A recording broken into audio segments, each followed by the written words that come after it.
कार्यकर्ते तयार झाले आणि ते कार्यकर्ते फारसे शिकलेले नव्हते, अडाणी होते, पण तरीसुद्धा ते गावोगाव ते प्रचार करायचे बाबासाहेबांचे विचार. आणि आपल्याला माहिती त्यांचं जे काही मूकनायक किंवा बहिष्कृत भारत, नंतर जनता, आणि नंतर समता. समता त्यांचं नव्हतं, पण त्याच्यात त्यांचं लिखाण असायचं. आणि नंतर प्रबुद्ध भारत. प्रबुद्ध भारत पण त्यांनी रजिस्टर करून ठेवलं, परंतु त्यांनी त्याच्यामध्ये लिखाण काम नाही केलं, कारण नंतर ते गेलेच. पण पहिले जे होते ना, मूकनायक, बहिष्कृत भारत आणि जनता, ते स्वतःच ते बरंच रकाने ते स्वतः भरून काढायचे, स्वतः लिहायचे. संपादकीय तर त्यांचं असायचंच, आणि प्रत्येक पेपरला एक उद्देश असायचा. आता मूकनायक जे त्यांनी सुरू केलं ते महाड सत्याग्रहाच्या पार्श्वभूमीवर. मूकनायक नाही, बहिष्कृत भारत त्यांनी महाडचा सत्याग्रह, काळाराम सत्याग्रह या पार्श्वभूमीवर उभं केलं. आणि सुरुवात जी मूकनायकची झाली ती लोकांमध्ये आपल्याला आता जायचंय, लोकांचं काम करायचंय, मूकनायक त्यांनी सुरू केलं. आणि त्याला जे फंड वगैरे जे दिले ते शाहू महाराजांनी दिले. आणि त्याचं जे काही उद्घाटन आहे ते माणगावला परिषदेच्या निमित्तानं बाबासाहेब प्रकाशात आले आणि मूकनायक मग सुरू झालं.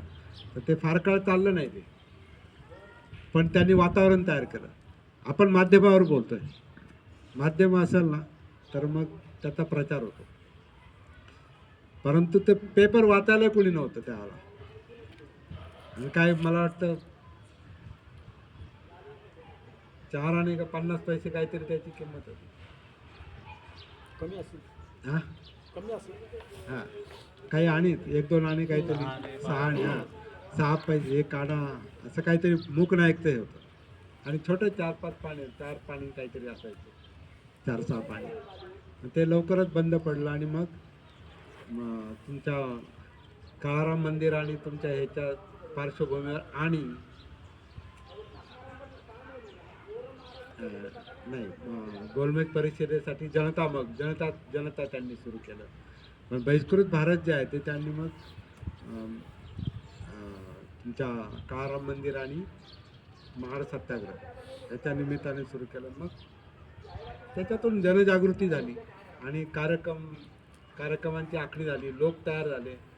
आणि एक पेपर घ्यायला लोकांकडे पैसे नव्हता, पण कुणीतरी एखादा गावात तुमच्या तावडीत बसून किंवा पारावर बसून ते वाचन करायचं आणि लोकांना सांगायचं बाबा काय म्हणतोय आपला. कळतही नव्हतं लोकांना, ती भाषाही कळत नव्हती, पण प्रचार व्हायचा, मानसिकता तयार झाली. अशा पद्धतीने ती चळवळ चालू राहिली. आणि मग जनता जे आहे ते गोलमेज परिषद आणि मग कायदे, कारण ब्रिटिशांनी जायचं ठरवलं होतं या देशातून. आणि त्यावेळेला मग काय म्हणतात, मतदारसंघ तयार करण्यासाठी आणि आपल्या लोकांना सत्ता मिळावी म्हणून बाबासाहेबांनी बहिष्कृत तुमचं जनता पत्रक, मग जनतेला पत्र वगैरे असे पण ते एक रकाने चालवायचे. आणि ते एक वेगळंच वातावरण तयार झालं. तर सांगण्याचा मतीचा अर्थ असा आहे की कोणत्या गोष्टीचा प्रचार व्हायचा असेल तर ते सिस्टम टाकली पाहिजे.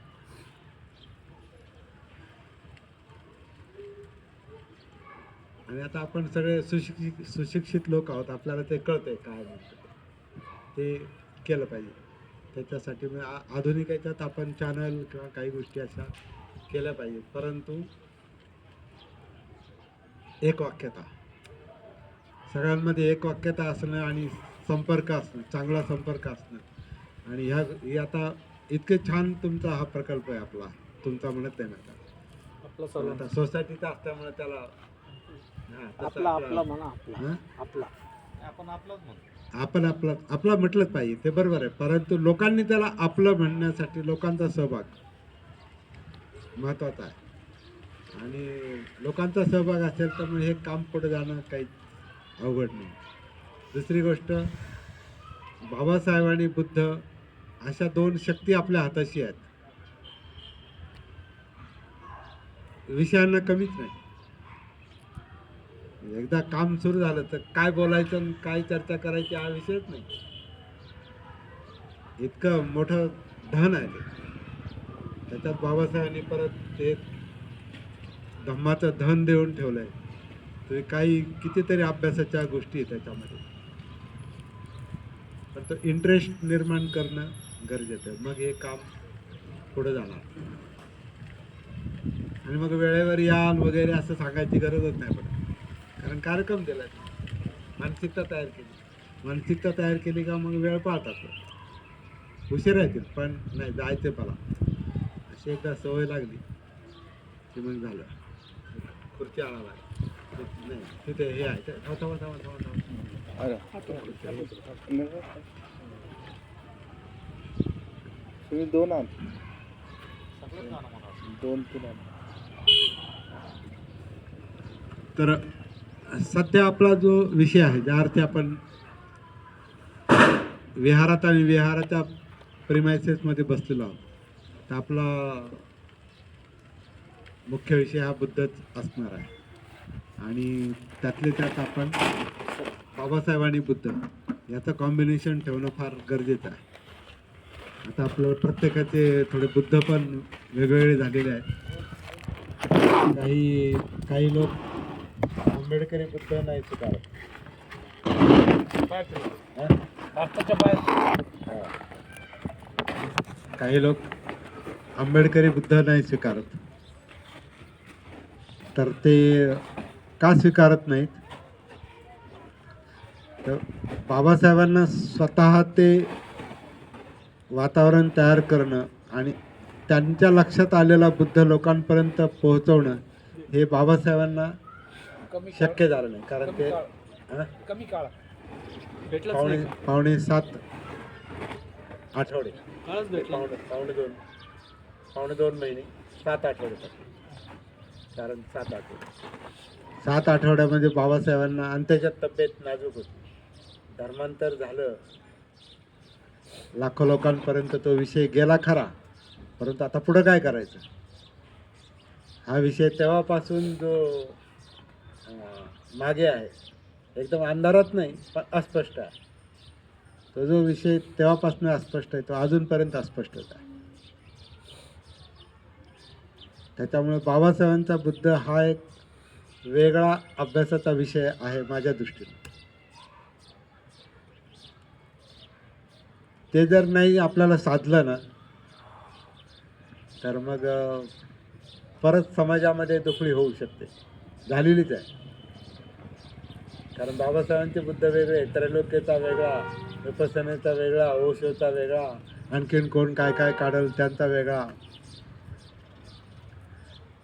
ते परत बौद्धांमध्ये पण हे होणार आहे.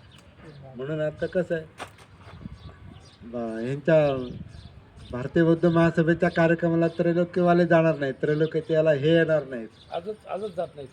आजच जात नाही. विपස්සनेला काही लोक मानतात, काही मानत नाही. त्याचं ध्यान साधना आहे म्हणून ते काही लोक त्याला धरून आहेत, परंतु ती ध्यान साधना सुद्धा पुढे चालून परीक्षणाचा विषय बनणार आहे. ते काय सगळ्यांनी ॲक्सेप्ट केलेलं नाही, पण शांतता म्हणून, मनाची शांतता म्हणून ते काही वेळ चांगलं आहे. त्रैलोक्याचं जे आहे तर त्रैलोक्य बौद्ध महासंघ ही काय भारतीय चळवळ नाही, याला भारतीय बेस नाही, याला वेस्टर्न बेस आहे. कारण त्यांनी जे सुरू केलेलं आहे ते त्यांच्या लोकांसाठी केलेलं आहे. म्हणून वेस्टर्न बुद्धिस्ट ऑर्डर 1967 साली जी सुरू केली, वेस्टर्न बुद्धिस्ट ऑर्डर आणि western Buddhist order and friends of the western Buddhist order अशा 2 संस्था त्यांनी सुरू केल्या सुरुवातीला. आधी friends of the western Buddhist order, नंतर वेस्टर्न बुद्धिस्ट ऑर्डर म्हणजे ते केसाधारी जे लोक आहेत, गळ्यात ते पट्टा घालतात, त्यांच्यासाठी त्यांनी वेगळी संस्था सुरू केली, ती वेस्टर्न बुद्धिस्ट ऑर्डर संरक्षितांनी 1967 साली. त्याच्या आधी 1-2 वर्ष ते भारतात 20 वर्ष राहून ते तिकडे गेले होते, आणि मग त्यांना त्यांच्या देशामध्ये प्रचार करायचा होता म्हणून त्यांनी ही संस्था सुरू केली. परंतु 20 वर्ष भारतात राहून त्यांचा संपर्क बाबासाहेबांचा आणि आपल्या पूर्वीच्या लोकांशी आला. त्याच्यामध्ये RD पवार होते, नगरचा विचार केला तर RD पवार होते, रावसाहेब रुपवते होते, BC कांबळे पण थोडंसं, पण ते प्रचारात नव्हते. पण RD पॉवर ट्रान्सलेटर पण होते नगरच्या याच्यामध्ये, दादासाहेब रुपवते होते. BC कांबळे हे बापूसाहेब कांबळे होते क्लोज. काय थोडे 1-2 कार्यक्रम मला वाटतं कांशीराम जयंती पण झाले, त्यांचे ते फोटो आहेत पूर्वीचे बुद्धयांमध्ये. आणि अगदा अलीकडं रामदास आठवले किंवा हे असे लोक भारतामध्ये हे नंतर आलेले आहेत. परंतु संरक्षितांनी बाबासाहेबांच्या चळवळीचं ते हे ओळखलं आणि मग त्यांनी त्यांचा माणूस इकडे पाठवला, लोकमित्र. तो त्यांनी चिवरवर पाठवला, म्हणजे भिक्षू झाला तो. आणि तो इथे योगासनं शिकण्याच्या निमित्तानं आला. आणि मग इथे 1978ला त्याची सुरुवात झाली पुण्याच्या येरवड्यामध्ये आंबेडकर सोसायटीमध्ये. कारण तिथे मोठा एक लोक राहत होते, विमल कीर्ती आणि बरेच लोक, धर्मोदय वगैरे. तर मी त्यावेळेला तिथे वर्गाला जायचो 83च्या दरम्यान. नंतर डोंगरावर नाही, पुण्याच्या येरवड्याची ही सोसायटी, कॉर्नरला आंबेडकर सोसायटी. हां तिथे मग त्यांनी एक छोटी रूम घेतली अशी आणि तिथे ते वर्ग सुरू केले. त्याला नाव दिलं त्यांनी त्रैलोक्य बौद्ध महासंघ. It was the sister wing of western Buddhist order. Western Buddhist ऑर्डरची ही शाखा आहे असं ते म्हणायचे. आणि आजही ते स्वरूप आहे, अभ्यासक्रम तोच आहे तिकडचा आणि इकडचा. थोडासा फरक त्यांनी इथल्या याच्यासाठी त्यांनी बाबासाहेबांना त्यांनी काय म्हणतात त्याच्यात घेतलं बरं. आणि मग त्याच्यामुळे ते लोक पण आले आणि मग त्या दृष्टीने ते बोलायला सुरुवात केली. संरक्षितांनी अनेक व्याख्यानं दिली. दरवर्षी ते इथे यायचे, कधी वर्षातून 2दा यायचे. ती व्याख्यानं खूप गाजली आणि तोच अभ्यासाचा विषय होता आमच्यासाठी तरी त्यावेळेला पुस्तकं वगैरे नव्हती. त्यांची व्याख्यानं हेच आमचा विषय असायचा. नंतर काही व्याख्यानं मी पण भाषांतरित केलेली आहेत. विमल कीर्तींनी केलेली, त्याच्या आधी धर्मरक्षितांनी केली. असं ते काम पुढं चाललं. तर त्याला एक वेस्टर्न फेस आहे. आता ती भारतीय होत चालली ती चळवळ. कारण आता भारतीय लोकांनी जबाबदारी घेतली. पण त्यातला जो अभ्यासक्रम जो आहे ना तो बदल झाला आहे. पण अजूनही त्याला भारतीय स्वरूप नाही. त्याला भारतीय बेसिक आयडिया अजून क्लिअर नाही सर. आजही रोजी त्यांच्या बेसिक आयडिया क्लिअर नाही. क्लिअर नाही. त्याचं कारण सरळ कारण आहे त्याचं माझ्या दृष्टीनं. बाबासाहेबांच्या लोकांमध्ये जर काम करायचं असेल ना तर ह्या लोकांची जी पार्श्वभूमी या समाजाची, बाबासाहेब आणि व्यवस्था, त्याच्यामध्ये जाती व्यवस्था पण आली. कारण आपली मानसिकता अजून तीच आहे इनडायरेक्टली. अजूनही आपण भेदाभेद करतो. म्हणून आता हे संस्थातला भेद काय आहे, भेद करण्याची प्रवृत्ती आहे ना आपल्यामध्ये. आपल्याला सगळेजण बौद्ध धर्मातून बाबासाहेबांचं काम करतात असं कुठं वाटतंय? नाही, ते त्यांचं आहे, ते त्यांचं आहे. जातीय मानसिकता काय म्हटलं? जातीय मानसिकता सर, त्याचं बेसिक कारण असं आहे की तिकडं जाती व्यवस्था नव्हती. त्याच्यामुळे त्यांना इकडं खूप त्या लोकांचा दोष नाही, तो त्या लोकांचा दोष जाती नाही. व्यवस्था नाहीये. परंतु त्यांनी जे काही दिलं नाही ते फार मोलाचं होतं. त्यांचं एक मी हे मानतो की त्यांनी बेसिक अभ्यास घ्यायला सुरुवात केली. आता मी तुमच्याशी जे बोलतोय ना याची माझी 50-60% तयारी तिथंच झालेली आहे. त्याच्यात अनुवादक असल्यामुळं तर खूप मोठी तयारी झालेली आहे. आणि त्याला शिबिरं घ्यायचो, अनेक शिबिरं. त्याला भाज्याला अनेक शिबिरं घेतली मी तिथे. औरंगाबादला खूप शिबिरं घेतली. मंजूर होते बहुजन त्या वसतिगृहावर, इतरत्र. आणि मग बराच फिरलो त्या निमित्तानं. माझी तयारी बरीचशी तिथं झाली अभ्यासाची. परंतु ही जी कमतरता आहे आपल्या लोकांमध्ये जाऊन आपली भाषा नाही बोलतात, म्हणून त्रैलोक्याचे लोक त्यांच्याकडे लोक जातात, ते लोकांमध्ये नाही जास्त. लोकांमध्ये जाणं गरजेचं. आपण आता मी भिंगारला काय यायचो, कारण ते मला माझी वस्ती वाटायची, माझे लोक वाटायचे, आणि त्याच्यामुळे ती बोलण्याची भाषा तशी असायची. पण नंतर काही गोष्टी ज्या आहेत त्या तिकडे पसंत नसायच्या. तुम्ही प्रमाणाच्या बाहेर नाही ते आणू शकत आतमध्ये, असं ते हे असायचं, दृष्टिकोन असायचा. कारण त्यांना ती शुद्धता राखायची होती त्यांच्या दृष्टीने. पण आपल्या दृष्टीनं काम करायचं म्हटलं तर आपल्याला बुद्ध आणि बाबासाहेब, समाज व्यवस्था, सामाजिक आणि ते सगळ्याचं आपल्याला संतुलन राखणं गरजेचं आहे, तरच इथं आपल्याला प्रचार करता येऊ शकतो. आपल्या विहारात बुद्ध आणि बाबासाहेब असणारच, पण नुसते फोटो ठेवून चालणार नाही. बाबासाहेबांना कोणता बुद्ध सांगायचा होता, कोणते बुद्ध सांगायचे होते, हा एक वेगळा अभ्यासाचा विषय माझ्या दृष्टीने. तर तो एक आपण नंतर अभ्यास करू. परंतु आज आपण जे बुद्ध हाच विषय घेऊ थोडा वेळ. आज तो विषय पूर्ण नाही होणार, पण आपण असं म्हणू की बुद्ध पण अनेक आहेत, कारण बुद्ध परंपरेत आहेत. सगळे बुद्ध हे परंपरेत बांधले गेलेले आहेत.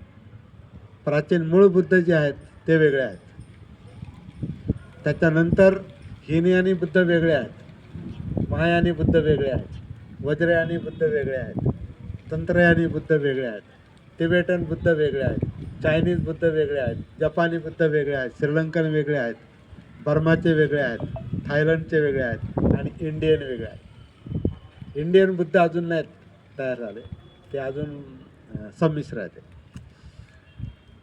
आता आपल्या बुद्धाची ही मूर्ती कुठून आणली? पुण्याहून. कुठलं म्हणजे याचा फेस कुठला आहे? भारतीय फेस आहे का? कारण हा फेस जो आहे ना, हे श्रीलंकन याच्यात, कारण श्रीलंका म्हणजे भारतच आहे ॲक्च्युली, तो एकच आहे. ते श्रीलंकन लोकांचे जे चेहरे आहेत ते आपल्या लोकांसारखेच आहेत. इंडियनच आहे. दापोडीला ते त्याचं नाव आहे माझ्याकडे. सोनवणे आणली ती.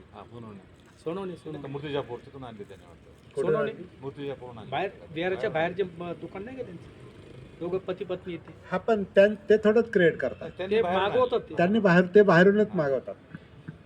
म्हणून आपल्यामध्ये ज्या काही विहारांमध्ये मूर्त्या आहेत ना, त्यातला भारतीय चेहरा असलेला एकच फेस आहे, ते बाबासाहेबांनी तयार करून घेतलेली 56च्या याची मूर्ती, किंवा 52 साली जी मूर्ती का 54 साली बसवली पहिली मूर्ती देवरोडला, तो भारतीय चेहरा आहे. आणि नंतर श्रीलंकन चेहऱ्याच्या मूर्त्या ह्या त्या टाईपच्या आहेत, त्या बऱ्याचशा आपल्या याच्यात मेळ खातात, म्हणजे भारतीय वाटतात त्या. पण आता तुम्ही थाई किंवा चायनीज किंवा हे जर चेहरे पाहिले तर त्याला त्यांचे चेहरे आहेत. म्हणजे प्रत्येक देशातल्या बुद्ध मूर्त्यांना ते चेहरे लावलेले आहेत आणि त्यांच्या परंपरा. आता काही याच्यात असं फार असं टोकदार असे हे आहे त्याला बुद्धाच्या डोक्यावर, काहींनी कपाळावर ते असं एक कोरलेलं आहे, म्हणजे ना ठपका असा त्यावर आहे का? याच्यावर नाही बघा, याच्यावर नाही, काही याच्यावर ते असं हे आहे.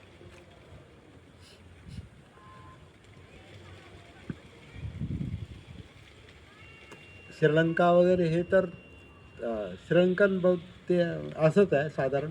पण चायनीज बुद्ध जर पाहिले, बुद्ध मूर्त्या, तर मग त्यांच्या बोधिसत्वांच्या मूर्त्या आहेत त्या, फक्त बुद्धाच्या नाही. अवलोकितेश्वर बोधिसत्वाची 2 हाताची, 4 हाताची, 1000 हाताची अशा पण आहेत. वज्रयान किंवा स्त्रियांमध्ये तारा देवी, तारा, ग्रीन तारा, व्हाईट तारा, अशा पण ताराच्या मूर्त्या आहेत, बोधिसत्व आहेत त्या त्यांच्या ह्याच्यामध्ये परंपरेमध्ये. पद्मसंभवच्या काहींच्या हातामध्ये चक्र आणि नेपाळमध्ये पण असं, हा पण नेपाळ संमिश्र आहे. आपल्या नेपाळमध्ये हिनयान महायान असं का तिथं मुख्यतः म्हणजे कम्युनिझम पण असल्यामुळे ते एकदम सरळ नाही चालत तिथे काय. का तर त्याचं जास्त माहिती नाही, पण नेपाळी बौद्ध धर्म असं काय फार फेमस नाही जसं इतरांसारखा. जपानचं तर आपल्याला माहिती आहे, पसरट चेहरा वगैरे आणि ते त्यांच्या मूर्त्या वेगळ्या आहेत. तर त्याच्यात ते बुद्ध पाहतात ते, म्हणजे मूर्त्या म्हणून बुद्ध धम्माचं स्वरूप वेगळंच आहे, साहित्य वेगळं आहे. आता मूळ जे बुद्धांचं मूळ साहित्य कुठंच नाही. खरं म्हणजे बुद्धांचं मूळ साहित्य कुठंच नाही, कारण बुद्धांनी काही लिहिलेलं नव्हतं. जसं बाबासाहेबांनी लिहून ठेवलं, बुद्धांनी काही लिहिलेलं नाही. त्यामुळे बुद्धांचं मूळ साहित्य हेच आहे असं नाही म्हणतात. हे मौखिक परंपरेनं एकानं दुसऱ्याला सांगणं किंवा एखाद्या ग्रुपला सांगणं, विशेषतः भिक्षूंनी पाच त्यांच्या अनुयायांना सांगणं, 10ला सांगणं, 30ला सांगणं, 40ला सांगणं, असं त्यांचं एक हे असायचं. तर त्याच्यातून त्यांनी तो प्रचार केला. पण त्याच्यामध्ये बरंचसं वेगवेगळं पण येत चालल्यामुळं मग त्यांनी काय केलं, एक 100-200 वर्षानंतर 300 वर्षानंतर लिहायला सुरुवात केली आणि मग आपल्यापर्यंत लिखित बौद्ध धर्म आला. तर तो काय ते सगळ्याच्या सगळी शिकवण मूळची बुद्धांची असू शकत नाही, हे बाबासाहेब पण म्हणतात. बुद्ध आणि धम्माच्या त्यांच्या प्रस्तावनेमध्ये ते म्हणतात की बुद्धाची शिकवण आणि बुद्धांचं चरित्र म्हणजे सिद्धार्थ गौतम बुद्धांचं चरित्र आणि बुद्धांची तात्विक शिकवण म्हणजे धम्म, हा पझल बनवला आहे, गोंधळ टाकलेला बनलेला आहे. तो कशामुळे? त्रिपिटकामुळं, निकायांमुळे. तर तो दोष नाही, ते होणारच होतं. आता जाधव साहेबांनी काही 10 वाक्य बोलले, तुम्हाला सांगितले 10 वाक्य सांगा, ते जे काय बोलले ते 10 मिनिटानंतर, तर ते त्यांचं काही ॲड करतील. साधा फुले ते वेगळं बोलतील, राक्षे वेगळं बोलतील. प्रत्येकजण जाधव साहेबांनी सांगितलं वेगळ्या पद्धतीनं मांडू शकतो आणि म्हणू शकतो हे जाधव साहेब असं म्हटले. तसंच बुद्धांचं पण झालं असणार आहे. बुद्ध असं म्हणाले, असं कोणीतरी म्हणालं का ती गोष्ट पुढं तशीच चालली. आणि नंतर जेव्हा लिपिबद्ध झालं तेव्हा ते ज्यांनी तयार केलं, ती ज्ञानाची परंपरा कोणाकडे होती हे आपल्याला माहिती आहे, ती ब्राह्मणांकडेच होती. आणि त्यामुळे त्यांनी त्या त्रिपिटकामध्ये काही गोष्टी घुसडण्याची दाट शक्यता आहे आणि म्हणून ते पझल बनलेलं आहे, गोंधळात टाकणारी ती शिकवण बनलेली आहे. परंतु त्यांना सगळंच बदलता नाही आलं. तात्विक गोष्टी ते बदलू नाही शकले सगळ्यात, पण त्याच्यात घुसडलं त्यांनी. काही गोष्टी त्यांनी स्वतःमध्ये ॲडॉप्ट केल्या, म्हणजे स्वतःच्या बनवल्या. आणि हे हिंदूंचंच आहे, कारण बुद्ध हिंदूंकडून पूर्वीच्या परंपरांमध्ये ऋषींकडून शिकला. ते म्हणायचे आलार काला मुद्दक रामपुत्र भृगु ऋषी किंवा जे काय होतं ते आमच्या ध्यानाच्या परंपरा होत्या, वैदिक परंपरा किंवा 19 पंथ होते त्यावेळेला. त्याच्यामध्ये एक हा पण होता महावीर, संजय बेलटीपुत्र किंवा पक्कुद कच्चायन, बाबासाहेबांच्या ग्रंथात त्या गोष्टी आलेल्या आहेत. तर हे सगळं सिद्धार्थ गौतमांनी वेगळ्या ठिकाणाहून ते शिकून घेतलं,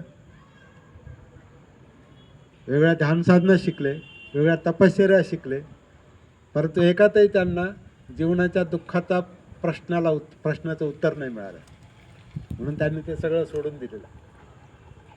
आणि मग स्वतःला त्यांना जे काय लक्षात आलेलं आहे, ती जागृती आहे, सती आहे, तो विषय त्यांना बुद्धगय सापडला. म्हणून बुद्धाला आपण संबुद्ध म्हणजे संपूर्ण जागृत म्हणतो,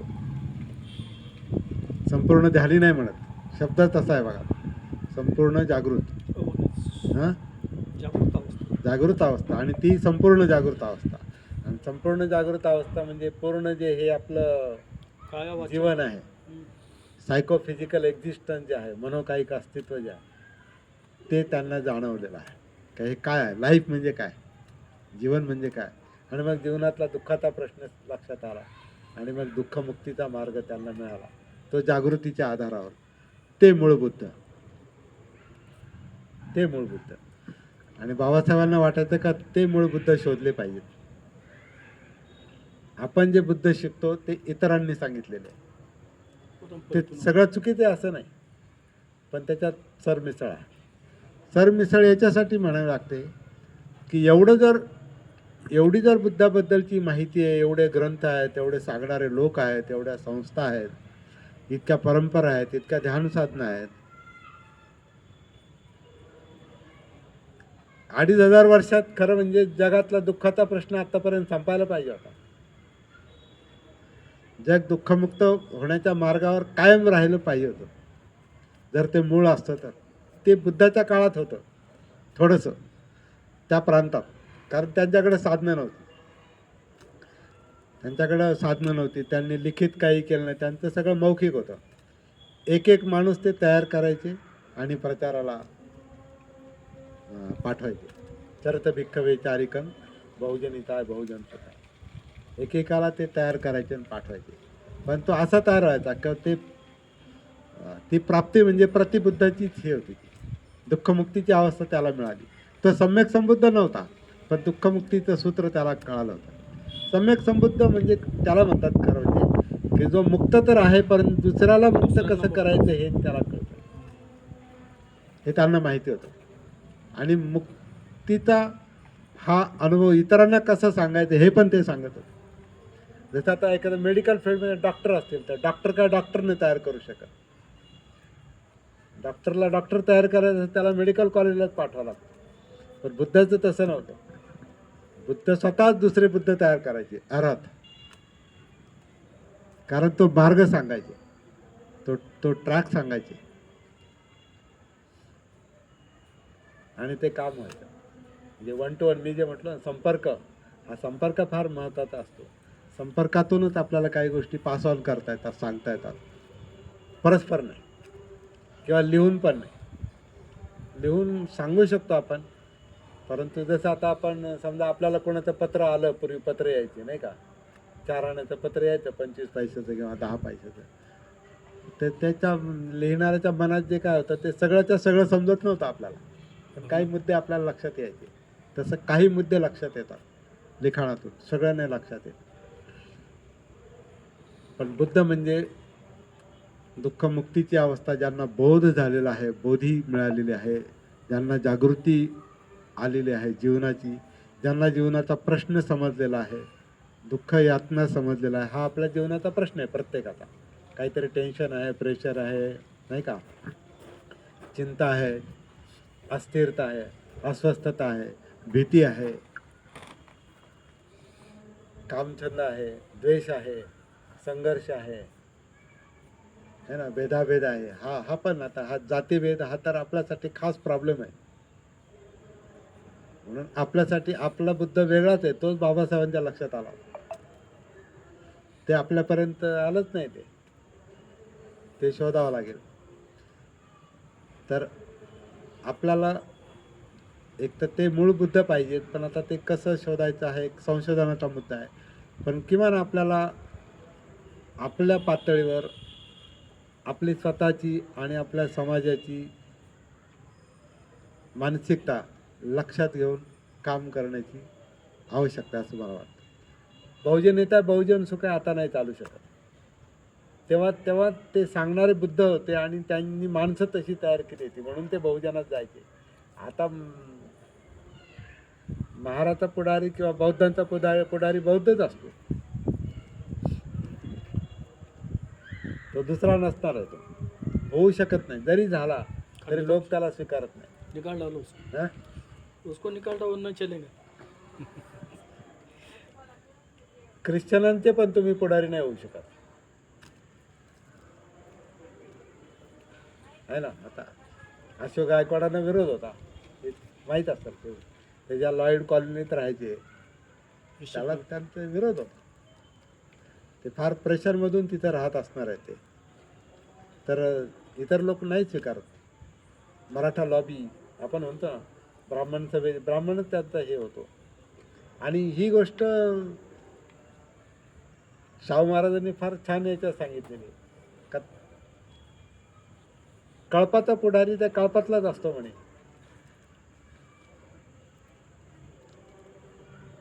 कळपातला पुढारी हा कळपातलाच असतो, तो दुसरा पुढारी त्याच्यात हे नाही करू शकत. ते नैसर्गिक आहे, मानसिकता आहे.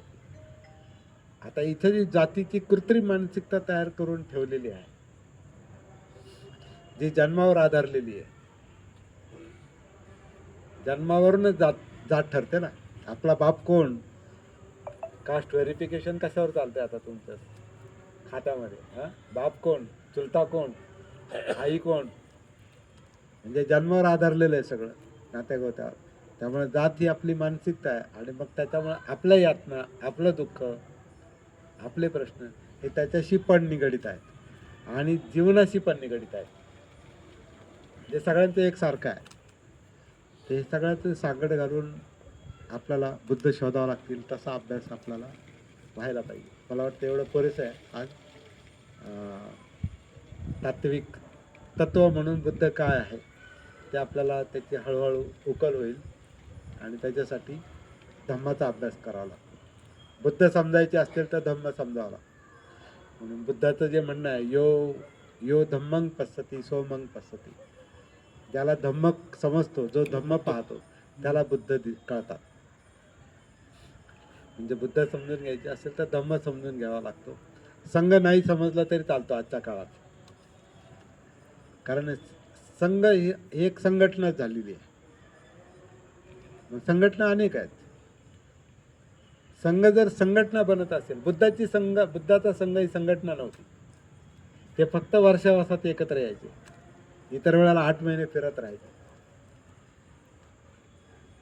आणि वर्षावासात पण एकत्र येऊन ते धम्माचाच अभ्यास करायचे परत.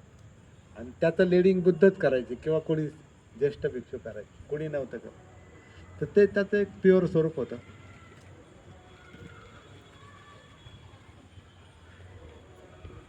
आपल्याला जसं बाबासाहेब म्हटलं ना, नवीन वाट मिळाली, आम्हाला आमची वाट तयार करावी लागेल, असं त्यांचं जे म्हणणं होतं. तर त्याला व्यावहारिक अर्थ आहे, संकुचित अर्थानं नाही. इथली परिस्थितीच अशी आहे भारतातली, तुम्हाला संकुचितच व्हावं लागेल. बाबासाहेबांचं म्हणणं आहे, तुम्हाला प्रगती पाहिजे असेल, if you want progress you must be narrow minded, असं बाबासाहेबांचं विधान आहे. नेमके शब्द मला आठवत नाही, पण नॅरो माइंडेड बनावं लागतं. नाहीतर सगळ्यांची जबाबदारी आपल्या शिरावर घेणार आणि तुमचं कोणी ऐकत नाही. बाबासाहेबांचं सगळ्यांनी नाही ऐकलं, आपली काय गत आहे. बाबासाहेबांना महारांना घेऊनच चळवळ सुरू करावी लागली. महार परिषद 36ची महार परिषद धर्मांतराच्या विषयाला घेऊन ती महार परिषद त्याला नाव द्यावं लागलं. आणि त्याचं उत्तर पण द्यावं लागलं त्यांना, महारांचीच परिषद का, कारण इतर लोक हे स्वीकारणार नाहीत, ऐकणार नाहीत. म्हणून महारांची परिषद. आणि धर्मांतर एकूणही जास्त केलं 56ला आपल्याच लोकांनी, दुसरं कोण होतं तिथं. काय पाहुणे मंडळी काय आले असतील तिथे, बहुसंख्येने नव्हते होते, परंतु बहुसंख्येने नव्हते. बहुसंख्य ते बाबासाहेबांच्या संबंधामुळे. जसं आता तो बर्माचा देवप्रिय वाली सिंह तिथं होता, पुढारी तर एकही नाही तिथं. त्या काळातले पुढारी बाबासाहेबांचे एकही पुढारी स्टेजवर नाही. पुढाकार विरोधच होता त्यांचा बाबासाहेब. इलेक्शनचा पिरियड होता तो, विरोध झाला होता, विरोधच केला त्यांनी. पत्रच लिहिलं होतं सगळ्या नेत्यांनी. 5-6 नेते जे होते ना, त्यांनी एक कॉमन पत्र तयार केलं होतं. BC कांबळे, तुमचे खोब्रागडे, उपशाम काय असतील, उपशाम वगैरे, भाऊराव गायकवाड, सगळ्यांनी पत्र लिहिलं होतं की धर्मांतर पुढं टाकला, कारण 57ची निवडणूक आली म्हणे. पुढे आलेले निवडणूक आली, धर्मांतर पुढे टाकला. बाबासाहेब म्हणले कोणाला कोणी नाही आलं तरी चालेल, मी एकटा बौद्ध धर्म स्वीकारेन. ते पत्र आजही आरडे भंडारीच्या मुलाकडं, तो परवा वारला. आरडे भंडारी जे राज्यपाल होते याचे, बिहारचे, आणि बाबासाहेबांच्या काळातले मोठे नेते, त्यांची पण त्याच्या सही आहे. ते त्यांच्या मुलाकडे ते पत्र, आता तो गेला, आता ते त्यांनी ओपन नाही केलं कोणाची, परंतु मी त्याच्या घरी गेलो होतो. ते पाहिलं नाही मी, तिथं ती चर्चा झाली, पण ते दाखवू शकले नाही, कारण ते गोपनीय होते. तर अशा परिस्थितीत आपण आपल्याला हे मिळालं आहे सगळं, तर थोडंसं आपल्याला त्याचा इतिहास पाहावाच लागेल, तरच आपल्याला पुढं काम करता येईल. आणि सारनाथ बुद्धिस्ट सोसायटीमध्ये तर आपल्याला तर बाकीचं कोण नाही जास्त इथे येणार पण नाही, जर असतील नाही का इतर आधार पण आहेत ना काय याच्यात, भविष्यात येऊ शकतात. कोण नाही ना, सगळे आपलेच आहेत. सगळे आपले आणण्यासाठी सुद्धा थोडंसं विधायक संघर्ष म्हणा किंवा काय असेल ते चर्चा म्हणा ते व्हावीच लागेल. आजच्या पुरतं मला वाटतं एवढं पुरेसं आहे.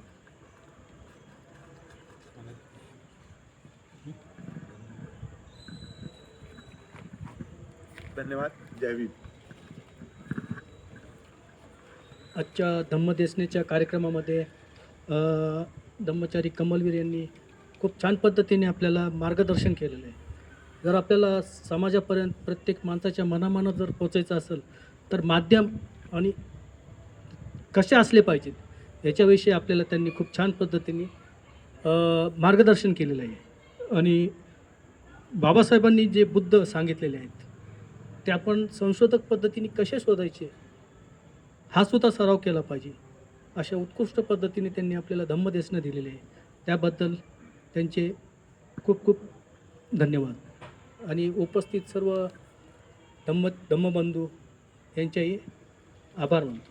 आमच्या भगिनी आणि आमच्या भगिनी तुम्ही म्हणायला लाज हे आमच्या भगिनी धम्ममित्र कल्पना हे सर्वांचे वंदना गिफ्ट आभार मानतो. आणि शेवटची धम्मपालन गाथा त्यांनी घ्यावी अशी मी त्यांना विनंती करतो.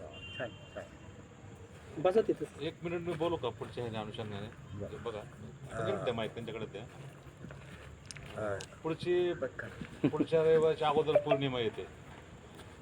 पौर्णिमा मला वाटतं का ते 28 का 27 काहीतरी आहे. 28 ला आहे.